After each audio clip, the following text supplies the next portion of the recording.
Iran के ऊपर एक बड़ा एक्शन लिया है अमेरिका ने, और ईरान के ऊपर जो ये एक्शन हुआ है इसमें भारत को भी लपेटा है। जानेंगे भारत के साथ भी क्या हुआ है। ईरान ने भारत से मदद भी मांगी थी, लेकिन ईरान के लिए मुश्किलें और ज्यादा बड़ी हो गई है। जहां एक तरफ ईरान के साथ ये सब कुछ हो रहा है, तो वहीं दूसरी तरफ पिछले 24 से 48 घंटे के अंदर ये जो देश देख रहे हैं साउथ कोरिया, यहाँ पर एक गजब का हलचल मचा हुआ है। स्क्रीन पर इन तस्वीरों को देखिए। अचानक से मिलिट्री सड़कों पर उतर आई और मिलिट्री हेलीकॉप्टर शहर में घूमने लगे। कुछ इस तरीके का माहौल बन गया जैसे कि सेना का राज हो, और बिल्कुल ऐसा ही हुआ था। लेकिन 24 घंटे के अंदर ही चीजें बदल भी गई हैं। जियोपॉलिटिक्स में बहुत कुछ चल रहा है। हमेशा की तरह CIS न्यूज नेटवर्क के इस एपिसोड में जानने को मिलेगा बहुत कुछ। आइए जानते हैं इन खबरों को विस्तार से। नॉर्थ कोरिया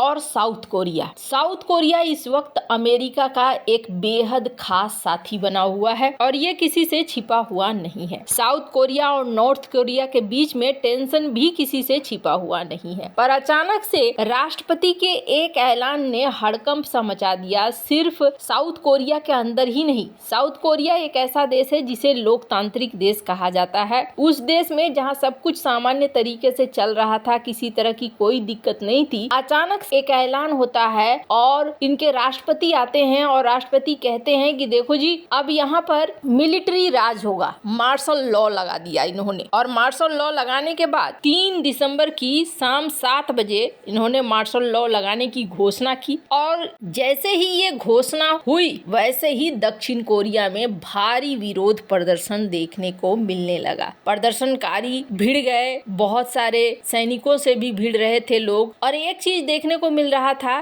कि भले ही मार्शल लॉ लगा था और सैनिक उतरे थे दक्षिण कोरिया की सड़कों पे, लेकिन सैनिकों को ये ऑर्डर नहीं था कि वो किसी भी नागरिक को नुकसान पहुंचाएं। और ऐसा देखने को लगा जैसे हावी हो रहे थे जनता के लोग ही, और सेना धक्के मुक्के खा रही थी। ऐसी स्थिति भी पैदा हो गई थी। इस बीच देश की नेशनल असेंबली में 190 सांसद थे। ये भी शॉक्ड रह गए कि अचानक से राष्ट्रपति ने ये निर्णय क्यों लिया, और इन्होंने तुरंत से ही संसद की बैठक बुला ली। कहा तो जाता है कि इस संसद की बैठक को रोकने के लिए भी दक्षिण कोरिया के राष्ट्रपति सून येक योल ने सैनिकों को कहा था, पर फिर भी 190 सांसदों ने सर्वसम्मति से इस फैसले को पलट दिया, जिसके बाद आखिरकार राष्ट्रपति भी मान गए और राष्ट्रपति ने भी मार्शल लॉ को हटा दिया। हालांकि मार्शल लॉ के आदेश को हटाने के कुछ घंटों बाद ही दक्षिण कोरिया में एक विरोध प्रदर्शन शुरू हो गया है, और प्रदर्शनकारी राष्ट्रपति यून सुक योल के इस्तीफे की मांग कर रहे हैं। कोरिया का जो मुख्य विपक्षी डेमोक्रेटिक पार्टी है DPK, उन्होंने घोषणा की है कि अब हम महाभियोग चलाएंगे राष्ट्रपति के ऊपर और इन्हें हटना होगा, क्योंकि जिस तरीके से इन्होंने की है ये बहुत ही गलत है। अब सवाल ये उठ रहा है कि आखिरकार इन्होंने ऐसा क्यों किया। दक्षिण कोरिया की संसद में कुल 300 सीट है। इस साल की शुरुआत में हुए चुनाव में जनता ने विपक्षी पार्टी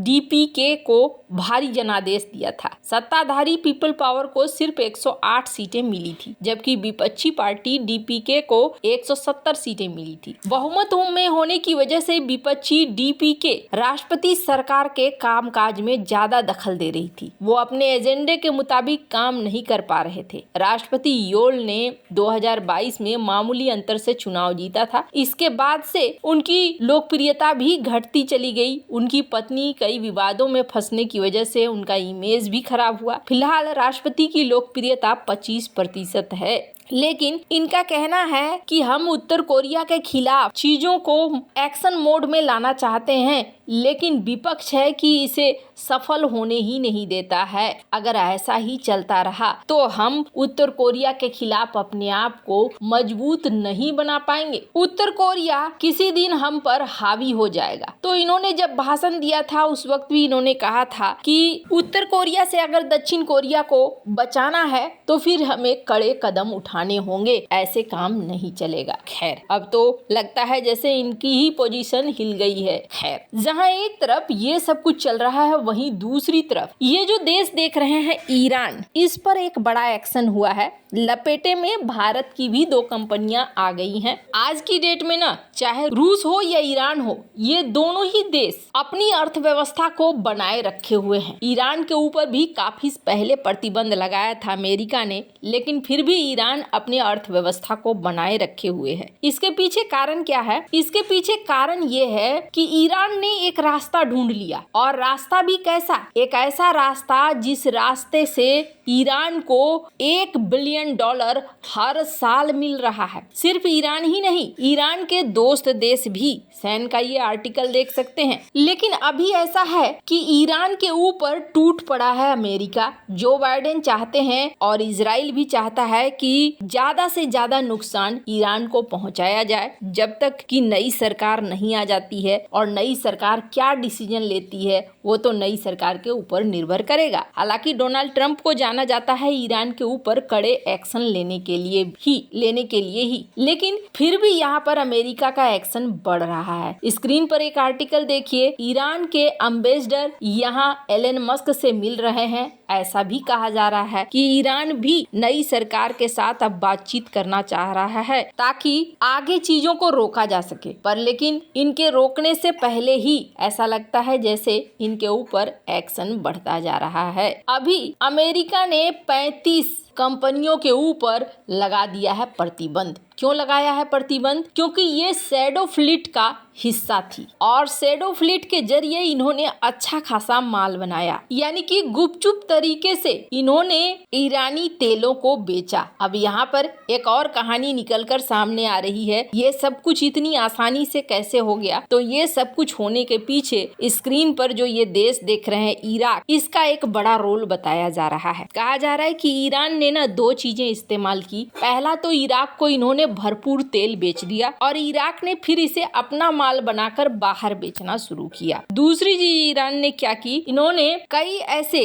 कंपनियों को तेल बेचा और शैडो फ्लीट का हिस्सा बनाया, जहां से ये तेल दूसरे देशों में चले जाते रहे। ईरान का नाम छिपा रह गया। हालांकि इन 35 में 2 भारतीय कंपनियों के ऊपर भी एक्शन हुआ है। स्क्रीन पर आप आर्टिकल देख सकते हैं। पर इन सब का असर अब ईरान के ऊपर और भी गहरा पड़ने वाला है। आज से कुछ दिन पहले ही ईरान के एम्बेसडर और भारत के बीच में द्विपक्षीय बातचीत हुई थी, जिसमें ईरान ने भारत से एक मदद मांगी थी और कहा था कि आप हमें गाइड कीजिए। FATF की ब्लैक लिस्ट से हम बाहर आना चाहते हैं। आप तो FATF के बहुत बढ़िया कैटेगरी में आते हो, हमें भी कुछ टिप्स दीजिए, टेक्निकल मदद दीजिए, ताकि हम भी FATF की ब्लैक लिस्ट से बाहर आ सकें और व्यापार कर सकें। पर अब इसके बाद ऐसा लगता नहीं है कि आसान होगा ईरान के लिए निकलना। वैसे आपको क्या लगता है इन सब मामले में? आपकी क्या राय है? कमेंट कर जरूर बताएं। चल मिलते हैं अगले वीडियो में नई खबर के साथ।